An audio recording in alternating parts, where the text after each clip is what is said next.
Bonjour et bienvenue dans cette nouvelle vidéo sur louer en courte durée. Je suis Sébastien, je suis ravi de vous accueillir. Et dans cette vidéo, je vous propose de voir ensemble quelle est la date à laquelle il faut acheter un bien immobilier. Parce que si vous n'achetez pas un bien à la bonne date, eh bien cela peut vous coûter très cher.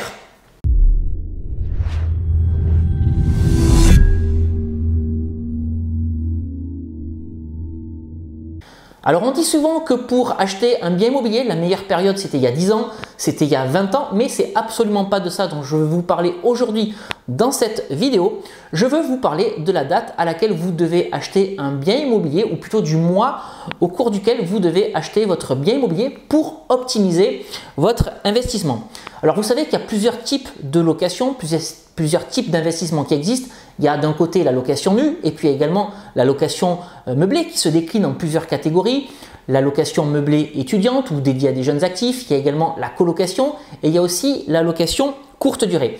Et en fonction de votre stratégie immobilière, en fonction du type d'investissement que vous visez, mais il faut savoir qu'il y a une saisonnalité en ce qui concerne la date de mise en location. Je vais vous donner des exemples pour fixer les idées, vous allez comprendre ça tout de suite.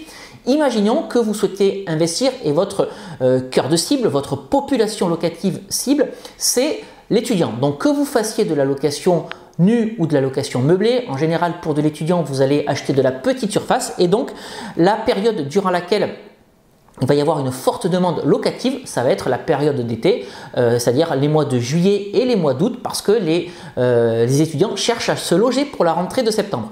Maintenant, on va prendre un autre exemple. Si vous visez la colocation, alors vous allez plutôt viser soit du jeune actif, soit de l'étudiant. Et là, encore une fois, la date à laquelle vous allez avoir une forte demande locative va concerner aussi les mois d'été, c'est-à-dire les mois de juillet ou les mois d'août, encore une fois.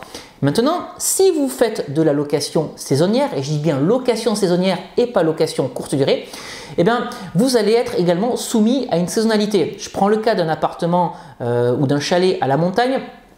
La période de forte demande locative va concerner les mois de décembre, janvier, février, voire mars. Et puis si vous avez un bien immobilier en bord de mer, la période de forte demande locative va concerner les mois de juin, juillet, août, voire septembre. Donc vous voyez que finalement l'immobilier est soumis à une saisonnalité en fonction de votre stratégie immobilière. Et donc il faut absolument être prêt pour la bonne période, il faut absolument que votre logement soit prêt pour la forte demande locative parce que si vous ratez le coche, si vous ratez le créneau, si votre logement n'est pas prêt à la bonne période, eh ben, ça peut être difficile de trouver un locataire.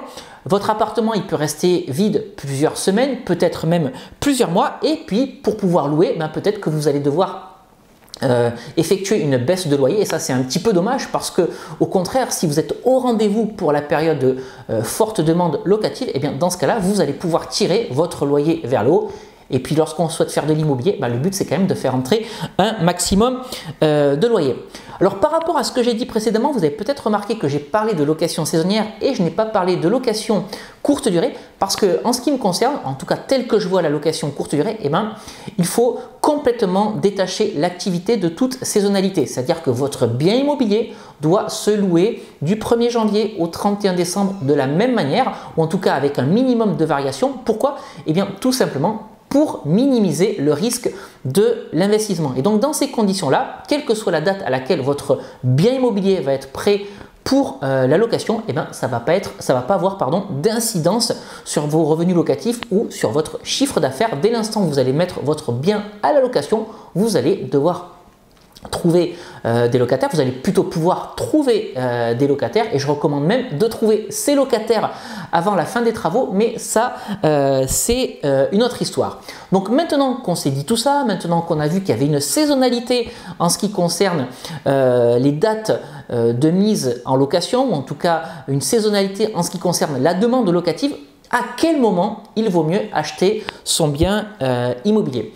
Et bien moi, ce que je recommande, c'est d'acheter le bien immobilier, ou en tout cas d'entamer les visites sur les périodes d'octobre, novembre. Pourquoi? Bien tout simplement parce qu'on rentre dans la période d'hiver, les journées sont beaucoup plus courtes, il fait parfois mauvais temps, donc il y a de la pluie et donc c'est dans ces conditions-là que la négociation va être beaucoup plus facile en ce qui concerne le bien immobilier. Donc partons du principe que vous faites vos recherches de biens immobiliers sur octobre ou sur novembre. Ça veut dire quoi? Ça veut dire que vous allez signer votre compromis de vente sur les mois de décembre ou sur les mois de janvier, et donc que vous allez signer votre acte authentique. Donc une fois que vous aurez trouvé votre financement sur les mois de mars ou d'avril, et à partir de là, vous allez pouvoir enclencher la phase de travaux. Donc si vous avez d'importants travaux à réaliser, on va dire qu'il y a 2-3 mois de travaux, ça veut dire quoi? Ça veut dire que votre bien immobilier sera prêt sur les mois de juin ou sur les mois de juillet. Et donc si votre bien immobilier est prêt sur les mois de juin ou juillet,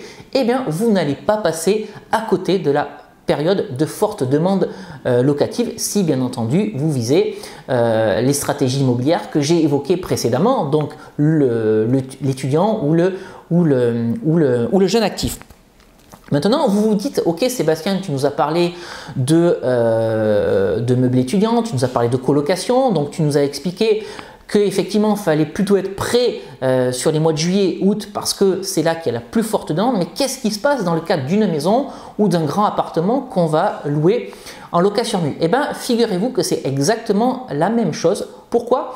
Eh bien, parce que en fait, lorsqu'on parle de grands appartements qu'on va louer en location nue ou de maison, eh bien, ce sont des biens immobiliers qui s'adressent à des familles.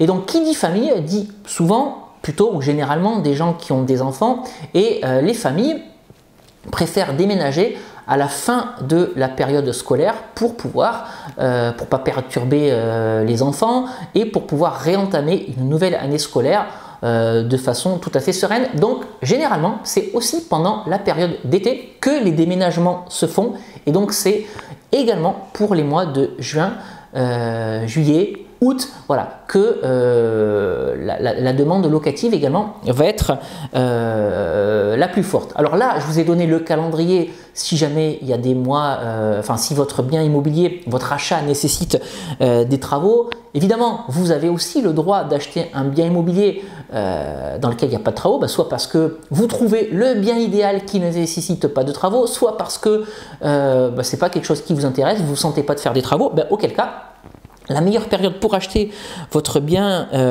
immobilier, ça va être de faire les recherches sur le mois de février. Ça veut dire que vous allez signer le compromis en mars et que vous allez signer ensuite l'acte authentique sur les mois de mai, juin, peut-être juillet si vous avez un peu de retard, mais en tout cas vous serez au rendez-vous pour être prêt sur la bonne période.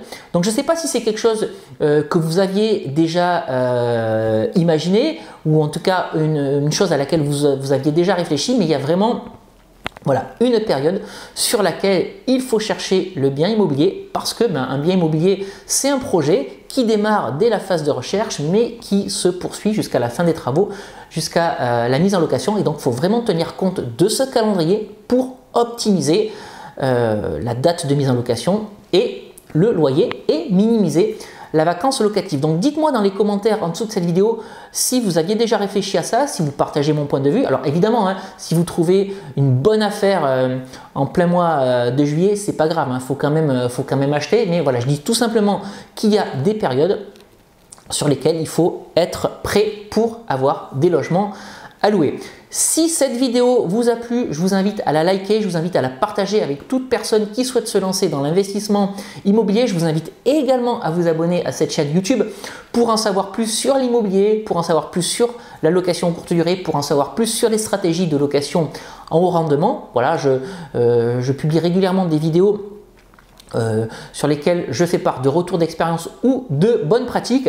Et puis si vous n'avez pas encore fait, n'hésitez pas non plus à télécharger les 2 e-books que j'ai rédigés, Doubler son salaire avec la location courte durée et Convaincre la banque mode d'emploi. Voilà, je donne des conseils dans ces 2 e-books en ce qui concerne la location courte durée. Vous allez comprendre pourquoi il est possible de se créer une rente de plusieurs centaines d'euros immédiatement avec un seul bien immobilier. Et puis sur l'e-book, ou plutôt dans l'e-book Convaincre la banque, je vous explique comment structurer un dossier bancaire et quelles sont les bonnes attitudes à adopter pour convaincre la banque de financer votre projet.